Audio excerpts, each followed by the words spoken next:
polimerización por adición, prácticamente son monómeros de la misma naturaleza o misma especie química. Y cuando se tiene con polimerización por condensación, aquí ya se tienen monómeros de diferente naturaleza química, es decir, monómero A más monómero B. Al momento que nosotros lo juntamos, se va a generar un polímero y aparte un subproducto, que principalmente es agua. O bueno, comúnmente es agua. ¿Sale? Vimos también que hay muchas maneras de poder clasificar a los polímeros. Una de las tantas maneras para poderlos clasificar también se encuentran por la naturaleza del polímero. Aquí nosotros vamos a tener dos opciones. Los polímeros que se dan de manera natural y los polímeros sintéticos, que son aquellos que, vaya, el hombre realiza en el laboratorio y son polímeros que se van a generar a través de adición o de condensación. También existe otra clasificación para este tipo de polímeros que son los semisintéticos. ¿A qué se refiere con esto?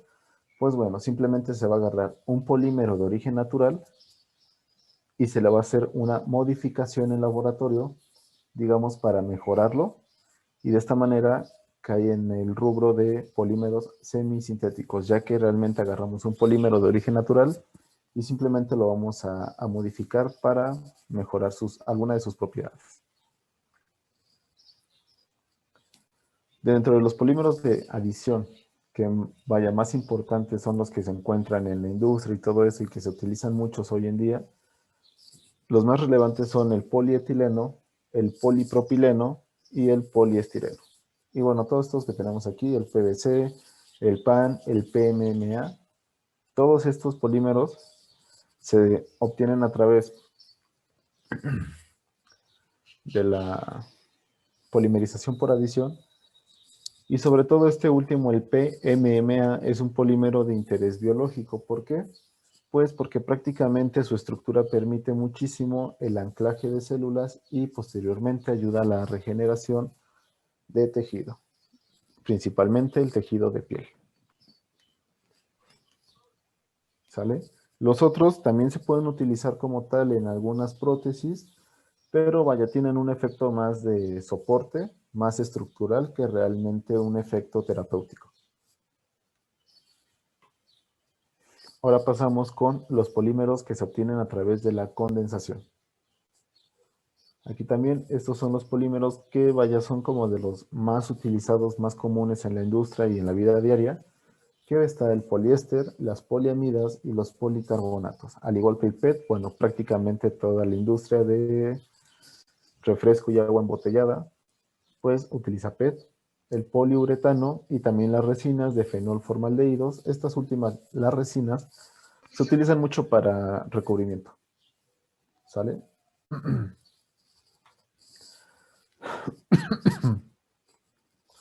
Ahora bien, hablando un poco más de las propiedades mecánicas que va a exhibir los polímeros como tal, pues todo tiene a través, o tiene un, digamos, como un trasfondo de cómo está constituido internamente.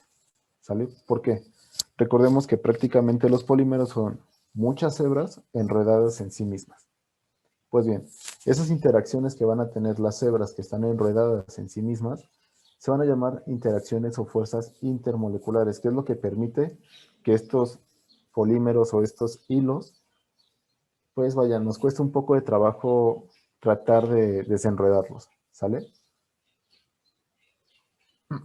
Entonces, ¿qué quiere decir esto? A mayor interacciones intermoleculares yo tenga en mi polímero, es decir, a mayor interacción que haya entre las cadenas, va a verse reflejado en la resistencia a la temperatura que va a exigir, va a exhibir el material. A mayor interacción intermolecular, pues vaya, van a tener mayor fuerza de cohesión, que esto se va a producir que van a aguantar más temperatura, es decir, si nosotros lo calentamos, no se va a reblandecer tan fácil, no se va a empezar a fundir tan fácil. Otra cosa es de que si tenemos el material a temperatura ambiente, va a ser un material que tenga una rigidez pues mayor que un polímero que no tenga tantas interacciones intermoleculares. ¿Cómo nosotros podemos asegurarnos o tratar de determinar que éste tenga como mayor propiedad mecánica respecto a resistencia de temperatura, reblandecimiento y mayor rigidez? Pues nos tenemos que asegurar que la estructura interna, es decir, la composición de nuestros monómeros, pues nosotros nos aseguremos que haya átomos polares. ¿A qué me refiero con átomo polar? Que prácticamente sean átomos que tengan como tendencia a generar interacciones polares. ¿Sale? Ahora, otro punto que es muy importante al momento de hacer polímeros es el impedimento estérico. ¿A qué se refiere este concepto? Pues prácticamente es simplemente una restricción geométrica del polímero. ¿Sale? No sé si recuerden un poco sus clases de biología, de la estereoespecificidad de las proteínas, y bueno, que prácticamente las proteínas son bien específicas, que solamente se va a anclar a un receptor.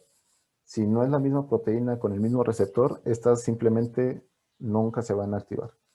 Pues prácticamente es porque este mecanismo orgánico se está llevando a cabo por el impedimento estérico. Prácticamente es eso, por cuestiones geométricas espaciales de la molécula. Si esta no embona, por así decirlo, simplemente la molécula no va a poder reaccionar, o la reacción no va a poderse dar a cabo, o nunca se van a poder juntar, porque es eso que les digo, es ese impedimento que se tiene geométricamente de las moléculas, ¿sale? ¿Y eso qué quiere decir? Pues bueno, cuando nosotros tenemos átomos muy grandes que están participando en la estructura del monómero, pues va a hacer que nuestro material final tenga una mayor rigidez, al igual que una mayor resistencia a la temperatura de fusión y o reblandecimiento. Es por lo mismo, digamos que está como impedido geométricamente para que las cadenas de polímero se empiecen a desdoblar o se empiecen a desenredar unas con otras. Como están muy enredadas y no hay como que mucho espacio físico para que éstas se puedan desenvolver, pues pasa esto. Tenemos ese impedimento estérico que a su vez ayuda mucho también a aumentar la temperatura de fusión. Si nosotros queremos un material polimérico que aún así tenga mayor resistencia, o sea más rígido, ¿qué vamos a hacer? Recordando un poco las clases de química orgánica que tuvieron que haber llevado, existen los grupos sustituyentes. ¿A qué se refiere esto? Por ejemplo, aquí en el metilo, el CH3, en donde estoy el policarbonato, ese metilo es muy fácil de poder sustituir, ya sea por otro átomo o por otra cadena como tal de polímero, ¿sale? ¿Qué va a hacer? Pues nosotros vamos a tratar de quitar es un ejemplo, este metilo, y vamos a meter, digamos, una cadena de propilo. O sea, ahora vamos a meter 3 carbonos. ¿Esto qué va a hacer en mi polímero? Lo va a hacer más rígido. ¿Por qué lo va a hacer más rígido? Porque estamos aumentando su volumen y estamos geométricamente estamos restringiendo mucho su movimiento, ¿sale? O sea, lo estamos amontonando tanto que sí se puede generar, pero ya no va a tener tanto movimiento porque está muy amontonado. Entonces no le permite poder desdoblarse ni moverse libremente. Ahora, como tal, los monómeros van a tener ciertas interacciones muy específicas. Está la interacción o la unión de cabeza a cabeza y cola a cola. Esto principalmente es para polímeros que se están generando a través de reacción de adición. ¿Sale? Recordemos que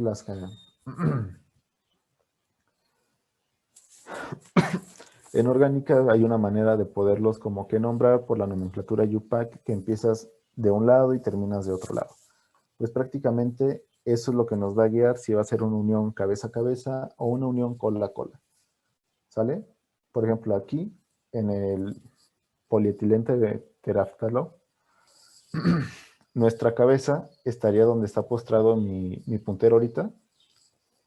Bueno, es el más cercano donde está el grupo aromático, el benceno.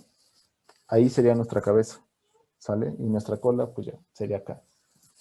Entonces nosotros al ver cómo se va a interaccionar ese producto de polimerización, podemos decir de que, bueno, reaccionó cabeza con cabeza o reaccionó cola con cola. A eso se refiere con la unión. Y luego es la más fácil de poder hacer y vaya, es el mecanismo más estudiado para poder polimerizar cosas, que son las cadenas que tienen enlaces insaturados, es decir, enlaces dobles o enlaces triples. ¿Por qué es muy fácil? Porque simplemente al momento de hacer una reacción de polimerización, nosotros vamos a buscar romper ya sea el doble enlace o el triple enlace. Al momento que nosotros rompemos ese doble o triple enlace, vamos a dejar una molécula bastante reactiva que va a buscar estabilizarse lo más pronto posible. Si tenemos otra molécula en el medio capaz de poder unirse, lo que va a hacer es simplemente donde está esa deficiencia de cargas, o bueno, donde está roto el doble o triple enlace, pues se va a unir para completar este octeto y ahora vamos a tener una nueva molécula.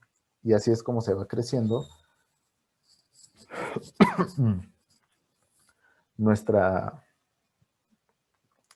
cadena polimérica a través del rompimiento de los dobles o de los triples enlaces. ¿Sale? Por ejemplo, en este que tenemos aquí, tenemos un grupo ciano y vaya, un doble enlace normal entre carbón y carbón.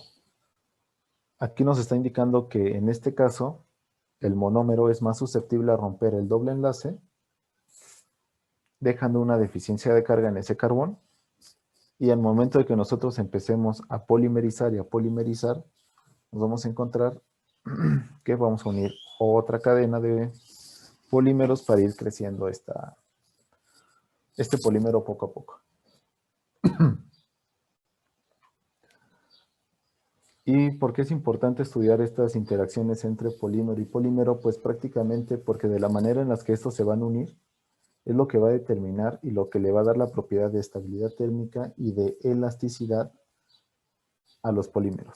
Un polímero que sus monómeros tengan dobles y triples enlaces dentro de su estructura, inherentemente va a ser un polímero que va a tener mucha flexibilidad, o vaya, va a tener mayor elasticidad que un polímero que está constituido por monómeros que tienen enlaces simples.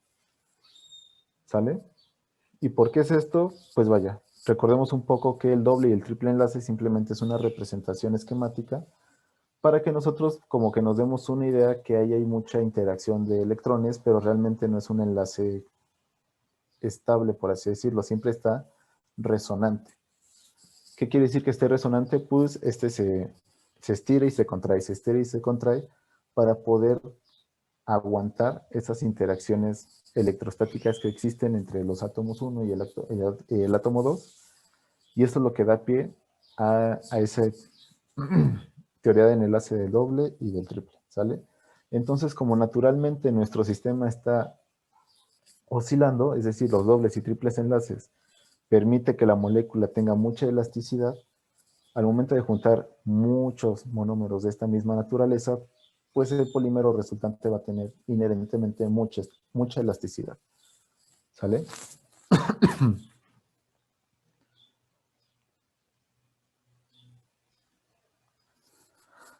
Ah, caray. No está bien.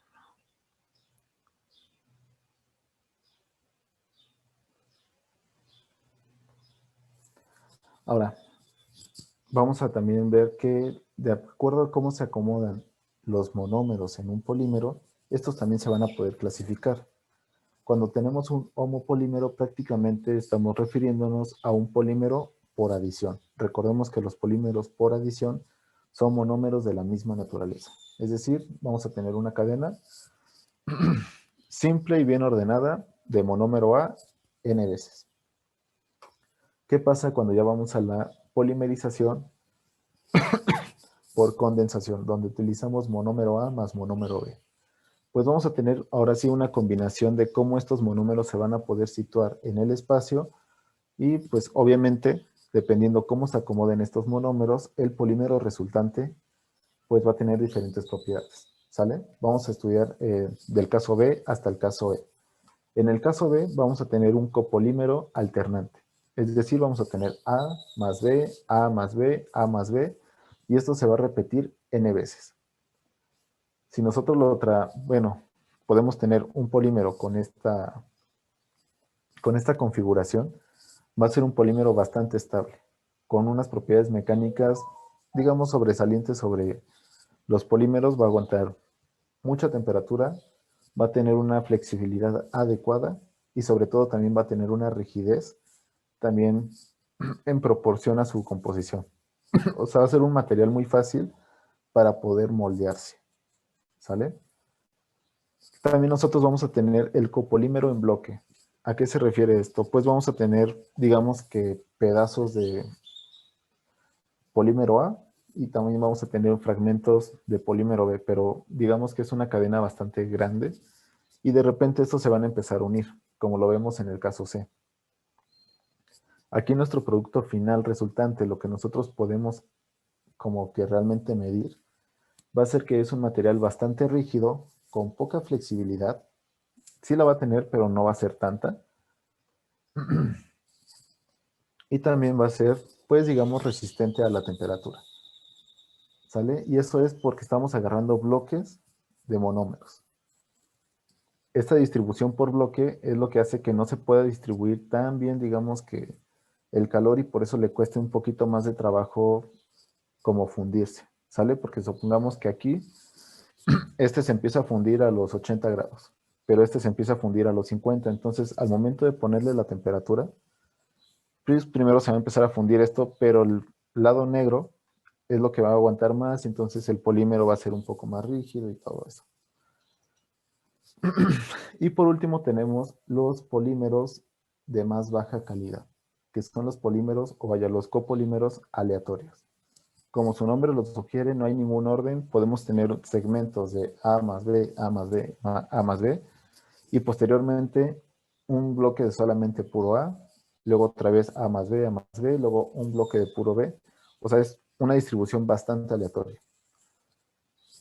Y por esta misma distribución bastante aleatoria, las propiedades del plástico, bueno, el polímero resultante final, pues van a ser muy pobres, ¿sí? Porque digamos que la estructura dentro del polímero no está bien definida y eso hace que todas las interacciones, ya sean mecánicas o térmicas que este va a recibir, no se puedan distribuir de una manera adecuada y pues bueno, el polímero se va a deformar bien fácil, no va a aguantar mucho calor, mecánicamente va a ser muy pobre, pero también es el plástico, bueno, el polímero que más fácil se va a fabricar, porque prácticamente pone el precursor y pues deja que polimerice a ver qué sale.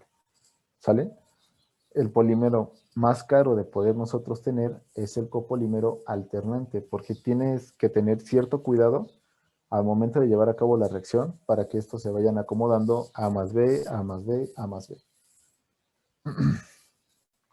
Y luego ya tenemos un copolímero de injerto. Prácticamente el copolímero de injerto podemos también nosotros hacerle match al polímero semisintético. Es decir, nosotros agarramos un polímero natural, y en este caso tenemos un polímero por adición, una cadena principal de polímeros, y solamente nosotros le vamos a injertar o le vamos a poner nuevos grupos sustituyentes. ¿Sale? Y este grupo sustituyente va a ser una cadena diferente, de diferente naturaleza. ¿Y por qué vamos a hacer esto? Bueno, nosotros vamos a sustituir algunos átomos de nuestro polímero original con un simple fin. Vamos a intentar aumentar la rigidez del polímero, es decir, vamos a hacerlo un poco más resistente a estímulos mecánicos, al igual que a estímulos térmicos. Vamos a tratar de tener un polímero que tenga mayor durabilidad. ¿Sale? Y con esto nosotros podemos tener los tipos de polímeros de acuerdo a cómo se van a organizar internamente en sus cadenas poliméricas.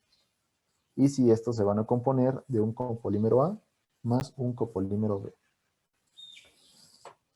Y la manera en la que cómo van a estar distribuidos. Pueden tener la misma composición química, pero como van a tener una diferente distribución espacial, sus propiedades que van a exhibir van a ser completamente diferentes.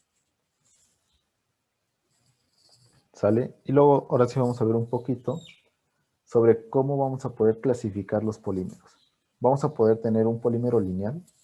¿A qué se refiere con esto? Pues simplemente vamos a tener una cadena polimérica sin ningún sustituyente, sin ninguna ramificación, es decir, vamos a tener una cadena muy similar a un hilo, como podemos ver en la ilustración. Simplemente la cadena está lisa completamente, no tiene ningún sustituyente, no tiene ninguna ramificación. Estos polímeros, digamos que al momento de polimerizarlos y hacer algo más macro, van a ser polímeros que no van a aguantar tanto la temperatura, ¿sale? Se van a fundir o se van a reblandecer bastante fácil. ¿Por qué? Porque las interacciones intermoleculares que estas pueden generar son muy pobres, son bien poquitas. Entonces, entre las cadenas sí van a estar interaccionando, pero no tanto.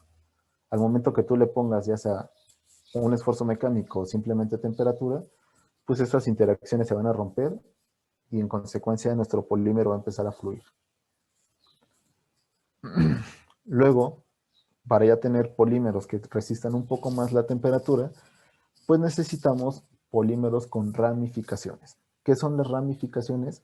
Simplemente son sustituir, por lo general, átomos de hidrógeno por una cadena polimérica un poco más grande. ¿Esto con qué fin? Pues prácticamente aumentar las interacciones que van a tener las cadenas poliméricas unas con las otras. Entre más interacciones tengan estas cadenas, pues vaya, nuestro polímero va a ser más rígido, va a aguantar más temperatura, va a aguantar más esfuerzo mecánico. Pero estas ramificaciones pueden ser de dos tipos, las de cadena corta y las de cadena larga. ¿Cuál es una o cuál es la ventaja de una y cuál es la ventaja de otro? Simplemente es qué tanto o para qué yo quiero el polímero. Voy a determinar si con una cadena corta basta o si con una cadena corta, perdón, una cadena larga es lo que yo requiero. ¿Sale? Y por último, ahora sí vamos a tener un polímero entrecruzado. Como pueden ver aquí en la imagen de abajito, donde tengo el color negro y rosa, se puede ver que están como, digamos, enredados. Pero ¿qué pasa? Como yo tengo estas ramificaciones también van a permitir que se enrede un poco más el polímero. Esto a su vez va a hacer que nosotros vamos a percibir un polímero más fuerte, más resistente a deformaciones mecánicas. Y todo esto es debido a todas estas ramificaciones que también permite que se enruede más y digamos como que se apriete un poco más entre las cadenas y vaya, no tenga tanto movimiento y ya sea que el material tenga más resistencia a golpes, a estiramientos y todo eso. Luego, ya pasamos a la parte donde recordemos que prácticamente en la industria nosotros vamos a clasificar a los polímeros de acuerdo a cómo estos van a reaccionar cuando se someten a calor. Vamos a tener polímeros termoplásticos y también polímeros termoestables. Los termoplásticos son aquellos polímeros que van a tener o cadena polimérica lineal y estas pueden tener algunas ramificaciones, pero es como pueden o no pueden.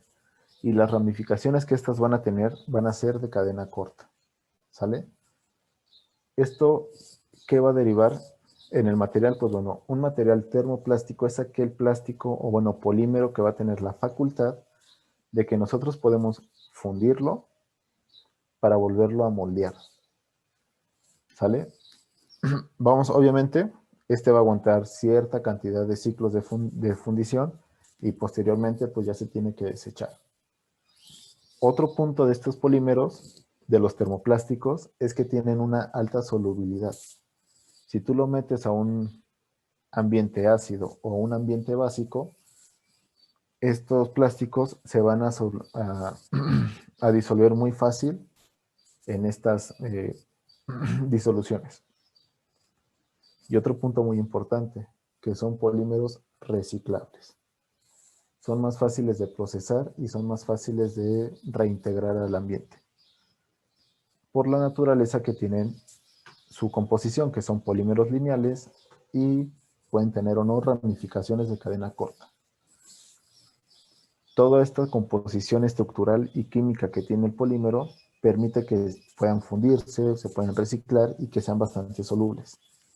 Ahora, ¿qué pasa con los polímeros que están altamente entrecruzados? Es decir, que tienen cadenas largas y están mega enredados. A estos polímeros, bueno, a esta clasificación de polímeros se le va a conocer como polímeros termoestables. ¿Cuáles son sus características? Pues obviamente estos polímeros no pueden fundirse, son insolubles, por ende tampoco se pueden reciclar y prácticamente su único proceso de moldeo que pueden tener esta clase de materiales es a partir del termoendurecimiento. ¿A qué se refiere con esto? Pues bueno, tenemos la materia prima. Una vez que sale como que esa solución de polímero, antes de que seque, por así decirlo, totalmente, tenemos que ponerla en el molde del cual a nosotros nos interesa que este plástico o este polímero tenga la forma. Una vez de que ya adopta la forma del molde, se hace un tratamiento térmico para endurecerlo y ya después ya vas a tener ese molde, pero no se va a derretir, no se va a poder, digamos que remoldear, porque así como le diste la forma, así va a salir. Ejemplos de este tipo de plásticos, pues prácticamente es como les decía, el PVC, las tuberías blancas que se usan para instalaciones en el hogar, como creo que son para caños y todo eso, es un material polimérico, pero es termoestable. Si nosotros le prendemos fuego a este tipo de materiales, primero se va a quemar antes que se empiece a fundir. Si nosotros lo metemos a una solución ácida o una solución básica, prácticamente no se van a diluir en el material. Va a tardar muchísimo para que este se pueda diluir. Y por ende, como no se pueden refundir, bueno, volver a fundirse para darle una nueva forma, estos materiales no son reciclables. Si nosotros lo ponemos en el ambiente, son esos plásticos que duran cientos de años para que se puedan como que empezar a reintegrar al ambiente. Y por eso los termoestables son como su nombre lo dice, son bastante estables a cualquier cambio de temperatura. Una vez que se moldean, cuando enfrían, estos ya no van a cambiar. Otro ejemplo que es un termoestable, los que se ponen uñas o las que se ponen uñas de acrílico y todo eso, pues prácticamente les están poniendo un material termoestable. ¿Por qué? Porque una vez que te ponen la uña, pues y que seca, ya no puede, se puede quitar. Se tiene que quitar o a la fuerza o se tiene que diluir con acetona. ¿Y Pero eso como también tal, contamina, profe? claro que sí, Ok, gracias. pero pues, ¿cómo se llama? Es una industria, bueno, últimamente que se pongan uñas, pues creo que es un mercado que ha crecido bastante, pero pues bueno, eso va a ser un problema como dentro de 30, 40 años de que se va a tener todo ese tipo de desechos. Una vez que se acumule, que ya empiece ahora sí a afectar, es cuando ya va a ser como tal va a tener un impacto ambiental relevante. Ahorita supongamos que está como poco a poquito y todo eso. Y bueno, vamos a pasar a una propiedad bien importante que es también para los polímeros, que es la tacticidad. Esta es una propiedad de las más importantes para poder trabajar con polímeros de cualquier naturaleza, ya sea simplemente para un enfoque tecnológico o también para un enfoque, digamos, un poco más biológico. ¿Sale? ¿Por qué? Porque la tacticidad es la que va a ver esa geometría química. No sé si se acuerdan un poco del concepto de centros girales, de que si lo giras es de la misma manera o de que se sobrepone con una mano y todo eso. Prácticamente en los polímeros, la tacticidad que estos van a tener es lo que me va a permitir decir, bueno, este polímero es apto para utilizarse en tal cosa o de plano busco otro polímero porque este no va a servir para la aplicación. ¿Qué efectos tiene la tacticidad en los polímeros? Pues es súper importante y va a ser un factor bien directo para causar cambios físicos dentro de la estructura del polímero.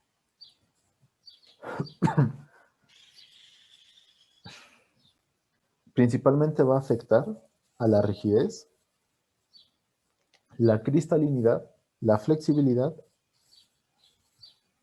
y de cierta manera también inherentemente, si es una propiedad que influye mucho en la cristalinidad, también va a influir muchísimo en el desorden que pueda tener nuestro polímero. Solamente un punto es de que podemos tener un polímero igual, de la misma naturaleza química, misma composición, pero por lo mismo, si tiene un acomodo diferente, como esto, de los tipos de polímeros de acuerdo a cómo están alternados, eso va a influir muchísimo en la tacticidad y posteriormente en su aplicación final. ¿Por qué? Vamos a tener tres opciones para poder clasificar un polímero de acuerdo a su tacticidad. El primero es un polímero atáctico, es decir, no tiene ningún orden, no tiene ningún centro quiral que permita a la molécula poder girar como lo dictan las reglas de los centros quirales y todo eso, la estereoquímica. También vamos a tener isotácticos. Aquí quiere decir que es un material polimérico que tiene el mismo orden. Es decir, prácticamente todos sus sustituyentes van a estar de un mismo lado. Ahorita vamos a ver un ejemplo a qué me refiero con el isotáctico. Y luego también tenemos a los polímeros sindiotácticos. Estos polímeros prácticamente es de orden alternado, es decir, vamos a tener constituyente del lado izquierdo, constituyente del lado derecho, y así repetido n veces y ordenadamente en toda la estructura de la cadena polimérica. Aquí está el ejemplo. Lo que tenemos aquí es un polímero sindiotáctico. ¿Sale? Simplemente les voy a hacer el análisis para que vean un poquito a qué se refiere con esto. Pues prácticamente un polímero sindiotáctico, es lo que les digo, va a tener un sustituyente, lado izquierdo, lado derecho, lado izquierdo, lado derecho, lado izquierdo, y así se va a repetir a través de toda la estructura, siempre con el mismo orden. Al final, el polímero resultante, ¿qué va a hacer? Pues va a tener una alta cristalinidad. No es como tal que va a ser un material cristalino como un cerámico o como un metal. Simplemente recuerden la definición de la cristalinidad. Es un orden repetido n veces a través de toda la estructura del material sin una modificación. Entonces, aquí dentro de este arreglo sindiotáctico, pues tenemos un orden repetido a través de toda nuestra estructura polimérica y esto va a asemejar bastante a un polímero cristalino. ¿Sale? También esto va a permitir que el polímero final sea, pues digamos, flexible y también tenga cierta dureza. ¿Sale? Luego tenemos un polímero atáctico, es decir, no tiene como tal un eje quiral. Vuélvanse a conectar porque se nos va a cortar, por favor.